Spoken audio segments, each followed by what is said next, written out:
नसीम शाह ने स्टोरी लगाई हुई थी, फ्लोरिडा में बिल्कुल तूफान कैफियत है।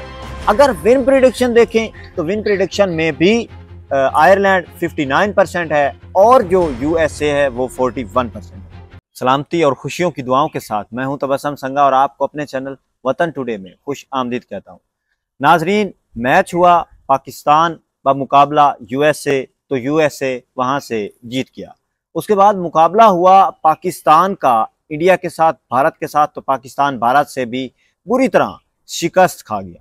तो नाजरीन, क्या हुआ पाकिस्तान की टीम के साथ? कोचेस पर ब्लेम किया गया, उसके अलावा जो चेयरमैन है पीसीबी उनके ऊपर ब्लेम किया गया कि अगर उनके पास 3-3 ओहदे हैं तो वो कैसे तवज्जो दे सकते हैं, वहाब रियाज होंगे तो टीम कैसे जीत पाएगी। इस तरह के बहुत से जो है मतलब ब्लेम्स आए और तनकीद की गई। बाबर आजम नहीं खेल रहे, इफ्तिखार अहमद नहीं खेल रहे, शादाब नहीं खेल रहे और आजम खान भी नहीं खेल रहे, जो कि उन्होंने परफॉर्मेंस दी भी नहीं। तो नाजरीन, मैच हुआ इंडिया और यूएसए का। आपको पता है कि 111 का टोटल था जो कि इंडिया को चेज करना था।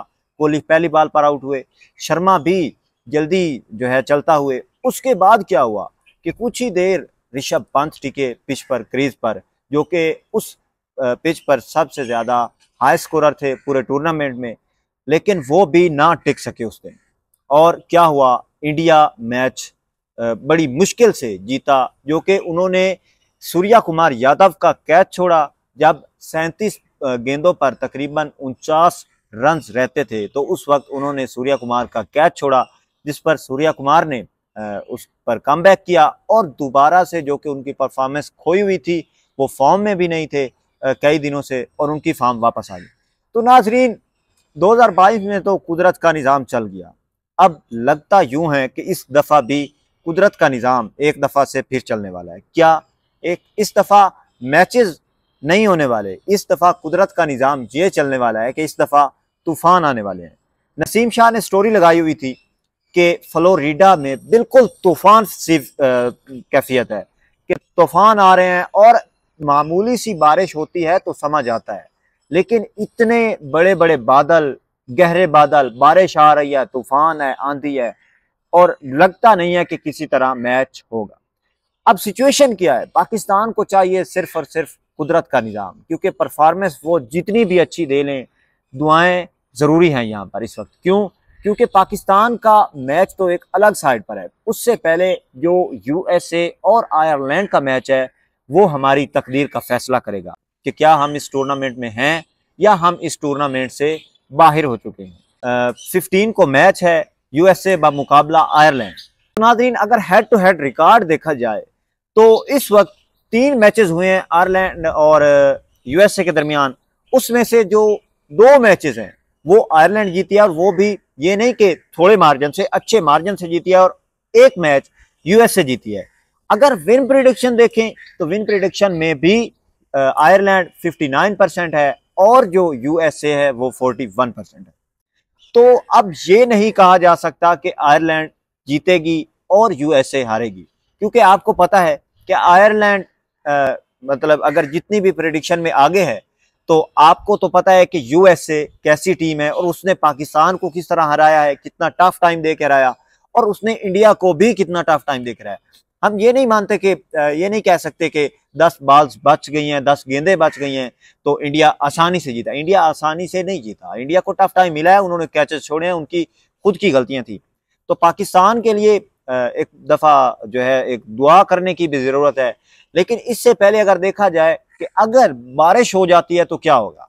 बारिश हो जाती है, दोनों टीम्स को एक एक पॉइंट मिल जाएगा और पाकिस्तान ऑटोमेटिकली टूर्नामेंट से बाहर हो जाएगा। तो कुदरत का निज़ाम चल जाएगा, यानी कि पाकिस्तान कुदरत के निज़ाम से ही बाहर हो जाएगा। तो ये सूरत हाल है। हाँ, अगर यूएसए मैच हारता है, आयरलैंड के साथ मैच होता है उसका, यूएसए हार जाता है, तो क्या होता है कि पाकिस्तान को सिर्फ जीत हासिल करनी पड़ेगी।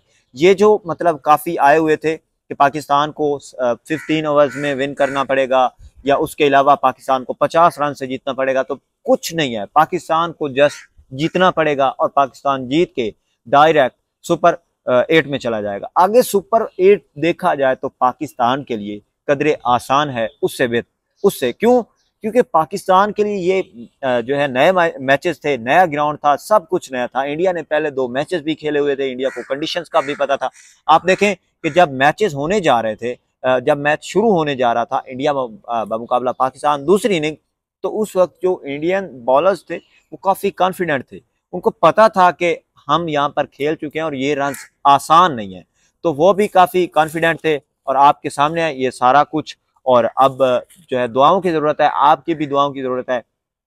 और जो बेस्ट कम्बिनेशन है वो पाकिस्तान का यही होगा कि साइम को खिलाएं, चाहे वो 10 रन भी बनाए, विकेट पर अगर स्टे होगा तो बाबर थोड़े मतलब बाद में आएंगे और इनिंग्स लंबी हो जाएगी। अगर इसी तरह देखें आप कोहली को, कोहली ओपनिंग पर आते हैं तो क्या हो रहा है, इंडिया खराब हो रहा है, इंडिया सही से टैकल नहीं कर पा रहा। हाँ, फाफ डुप्लेसी के साथ आप बेंगलुरु में कर रहे हैं वो अलग बात है, ये नासुक कंट्री स्टेडियम है। और उसके अलावा आप फ्लोरिडा में चाहे जाएं या वेस्ट इंडीज में जाएं, वेस्ट इंडीज में पिचेस की जो कंडीशंस हैं वो कुछ और हैं।